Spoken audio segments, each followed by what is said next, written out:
இந்த 1001 அராபிய இரவு கதைகள்னு ஒரு கதை இருக்கு. அந்த கதையிலேருந்து இப்படிதான் அது ஆரம்பிக்கும்.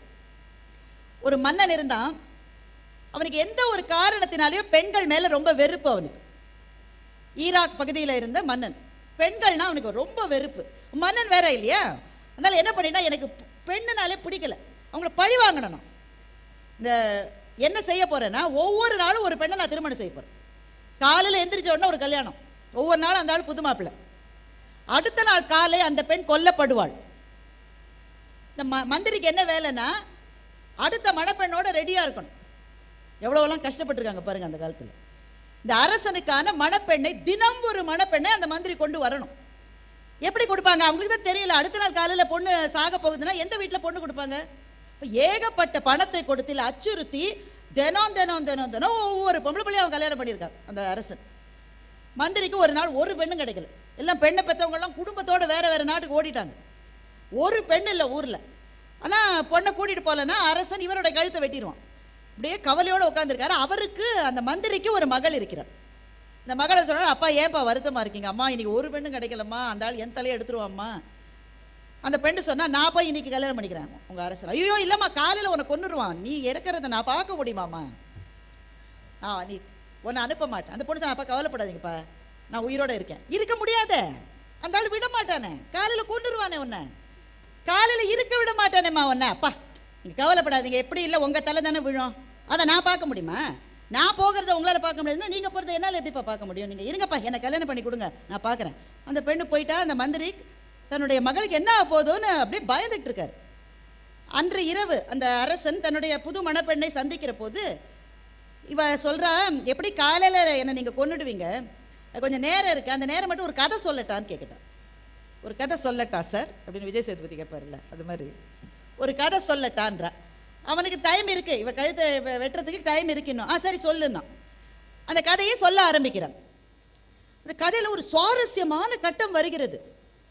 அந்த கட்டம் வரும்போது அந்த அரசனுக்கே வந்து படபடப்பா. அப்புறம் என்னாச்சு, அப்புறம் என்னாச்சு? விடிஞ்சிருச்சு, நீங்க என்ன கொல்ல போறீங்க, இப்ப சொல்ல முடியாது. ஐயோ இல்ல, அதை நீ சொல்லிடு, அப்புறம் உன் கழுத்தை வெட்ட முடியாது. நான் அவ்வளோ ஏமாந்தாலும் நினைச்சேன். நீ இந்த கதையோட ட்விஸ்ட் என்னன்னு தெரியணும்னா எனக்கு இன்னும் ஒரு நாள் டைம் கொடு, நாளை இரவு தான் அதை சொல்ல முடியும்ட்டா. ஸோ இவன் என்ன பண்ணா, மரண தண்டனையை ஒரு நாளைக்கு தள்ளி போட்டான். அன்றைக்கு இரவு முதல் கதையினுடைய முடிவை சொல்லிட்டா. அப்ப சொன்னா, இன்னும் ரொம்ப நேரம் இருக்கே, வேணா ரெண்டாவது கதை சொல்லட்டா? ரெண்டாவது கதை சொல்லட்டுமா பாஸ்? ரெண்டாவது கதையை ஆரம்பித்து சொல்ல ஆரம்பித்தாள். அந்த கதையில ஒரு சிக்கலான கட்டம் வருகிற போது வானத்தில் இருந்து வெளிச்சம் வந்து விட்டது. ஐயோ இதுக்கப்புறம் சொல்ல முடியாது, நீங்க கழுத்தை வெட்டுறது நான் வெட்ட. அவனுக்கு தாங்கல. இப்படியே ஒரு கதை, ரெண்டு கதை, மூணு கதைன்னு 1001 கதைகளை அவள் சொன்னார். அதுதான் 1001 அராபிய கதைகள் என்பது இதிலிருந்து வந்ததுதான். அந்த கடைசி நாள் அவளால் அதை நீட்ட முடியவில்லை. இந்த சொல்லி முடிக்க வேண்டிய கட்டம் வந்தது. கதையை சொல்லிட்டா.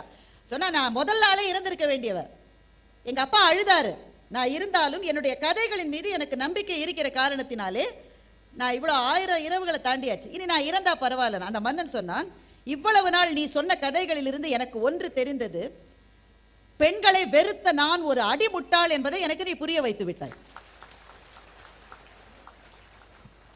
அதனால என்னுடைய எண்ணத்தையும் நான் மாற்றிக்கொள்கிறேன், நீ என்னுடைய மனைவியாக காலம் அனுமதிக்கிற வரை நீ வாழ வேண்டும் என்று சொன்னான். நண்பர்களே, இப்படித்தான் கதைகள் இந்த மண்ணிலிருந்து பிறந்தன. எல்லா மண்ணிலிருந்து, இது அரேபிய மண்ணிலிருந்து பிறந்தது. நம்முடைய மண்ணுக்கு இதை போல கதைகள் இருக்கும். எழுத்தாளர் பாலகுமாரன் எழுதிய கரையோர முதலைகள் என்கின்ற புத்தகம். கரையோர முதலைகள் கதையில நீங்க சொன்ன அதே சிச்சுவேஷன் தான். ஸ்வப்னா தான் கதாநாயகி. சின்ன பெண், அவ ஒரு 16-17 வயசு பெண்ணு. வீட்டில் வறுமை, அவளை கவனிக்க ஆள் கிடையாது. அந்த பகுதியில் ஒரு போட்டோ கடை வைத்திருந்த ஒரு ஆள் தினம் இவளை கூப்பிட்ற, பாப்பா சாக்லேட் சாப்பிடு, பாப்பா பிஸ்கெட் சாப்பிடு. அப்போ எவ்வளோ பெருசாக அந்த மனசுக்கு அது இருக்கும் தெரியுமா? வீட்டில் கவனிப்பு இல்லாத சின்ன குழந்தைகளுக்கு, பெண் குழந்தைகளுக்கு ஒரு ஆள்கிட்ட கூப்பிட்டு அதை சாக்லேட்டு பிஸ்கெட்டு கொடுத்தா, நீங்கள் ரொம்ப சின்ன குழந்தைங்க இருக்கீங்க, ஆனால் உங்களுக்கு தெரியணுன்றதுக்காக சொல்கிறேன், முதல் வார்த்தை என்ன வரும்னா, பாப்பா நீ ரொம்ப அழகாக இருக்க. இந்த வார்த்தையை கேட்ட உடனேயே அந்த வயதில் அது தேவையில்லாத ஒரு சந்தோஷத்தை ஏற்படுத்தும். உடனே அம்மாட்ட போய், அம்மா அந்த அங்கிள் சொல்றாருமா எனக்கு சாக்லேட் கொடுத்துட்டு நீ அழகா இருக்கன்னு அவர் சொல்றாருமான்னு அம்மாட்ட போய் சொல்லணும். இதுதான் நிமிர்ந்து நில், துணிந்து சொல் என்பது. இதுதான் நம்முடைய பெண் குழந்தைகளுக்கு இப்படி சொல்லுவதற்கு நாம் இருக்கிறோமா? ஒரு தாயாக, தந்தையாக, ஆசிரியராக, அரசாங்க அலுவலர்களாக நாம் ஒவ்வொருவரும் நம்மை பார்த்து கேட்க வேண்டிய கேள்வி இதுதான். ஒரு நிமிஷம் கண்ணை மூடிட்டு, ஒரு குழந்தைக்கு இது நடக்குதுன்னா அந்த பெண் குழந்தை யாரிடம் போய் இதை முதலில் சொல்லுவாள்? அம்மாட்ட சொன்னா அடி விழும், படிப்பை நிறுத்திடுவாங்க, இனிமேல் ஸ்கூலுக்கு போக விட மாட்டாங்க, அதனால நான் பேசாம இருந்துக்கிறேன். இப்படி சொன்ன ஆளு அவரை பத்தி வீட்டில் சொல்ற, சே வாயமுடு, அவரை பத்தி போய் சொல்ற, அவர் நம்ம உறவுக்காரரு, பக்கத்து வீட்டில் இருக்கிறவரு, ஏதாவது சொன்னியோ பிச்சு எறிஞ்சிருவேன். இப்படி பதில்கள் வரக்கூடுகிற வீடாக இருந்தால் குழந்தைகள் பேச மாட்டார்கள். நண்பர்கள், நம்முடைய சமூகத்தினுடைய மாபெரும் இழப்பு என்பது குழந்தைகள் நம்மிடம் பேச பயப்படுகிற ஒரு நிலைமை இருந்தால் அதுதான் ஒரு சமூகத்தினுடைய மரணம். அந்த அந்த நீ கிளம்பிட்டல்லம்மா, இன்னைக்கு நீ கிளம்பிட்டு என்னை கொஞ்ச நேரம் வீட்டில் தனியாக இருக்க சொன்னல தாப்பா போட்டுக்கிட்டு, அப்போ வந்து அந்த அந்த அந்த அங்கிள் வந்தாருமா, நம்ம உறவுக்காரர் நீ சொல்லுவல்ல, அவர் வந்தாருமா என்றால், ஐயோ என்ன இது ரியாக்ஷன் இல்லை, அப்புறம் சொல்லாத, அது சரிடா என்னடா ஆச்சு, என்னம்மா பண்ணாங்க, என்னடா நடந்தது, அப்படியே எனக்கு சொல்லுடா, ஒன்றும் பிரச்சனை இல்லை, நானும் நீ ஃப்ரெண்ட்ஸ் மாதிரி தானே கண்ணு, சொல்லு என்று சொல்லக்கூடிய ஒரு அம்மாவோ, ஒரு சித்தியோ, ஒரு ஆசிரியரோ ஒவ்வொரு பெண் குழந்தைக்கும் இருக்க வேண்டும். அதுதான் நம் குழந்தைகளை காப்பாற்றும். பாலகுமாரனுடைய கரையோர முதலைகள் கதையில வர ஸ்வப்னாவுக்கு அப்படி யாருமே கிடையாது. அம்மாட்ட சொல்ல முடியாது, அப்பா குடிகாரர், ஸ்கூல்ல டீச்சர்ஸ் எல்லாம் வந்து வாயாடின்னு ஸ்வப்னாவை வந்து ஏற்கனவே திட்டிட்டு இருக்காங்க, யார்ட்டையும் சொல்ல முடியாது.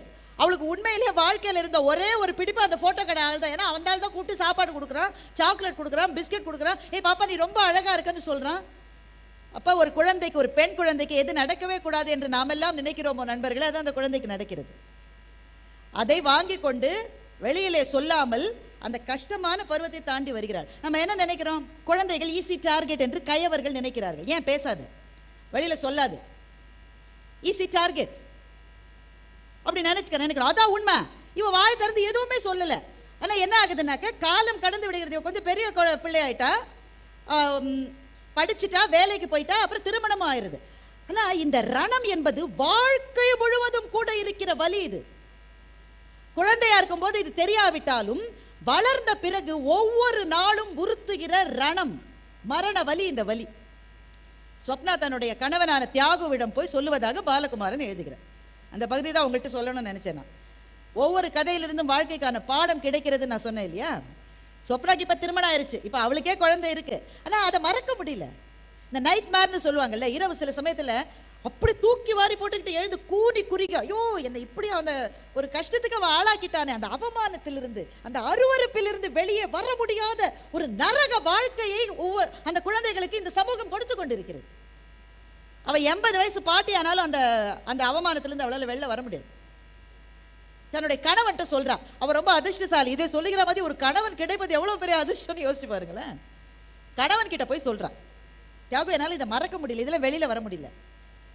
அப்போ தியாகு என்கிற அந்த கதாநாயகன் அவள்கிட்ட சொல்றான். அதுதான் அந்த கதையில இருக்கிற மைய புள்ளி. ஒரு பாசுரத்தை சொல்றோம், ஆழ்வார் பாசுரம். வாளால் அறுத்து சுடினும் மருத்துவன் பால் மாளாத காதல் நோயாளன் போல் மாயத்தால் மீளா துயர்த்தரினும் வித்துவ கோட்டம்மா ஆளா உனதருளே பார்ப்பன் அடியேனே என்று ஒரு ஆழ்வாரனுடைய பாசுரம்.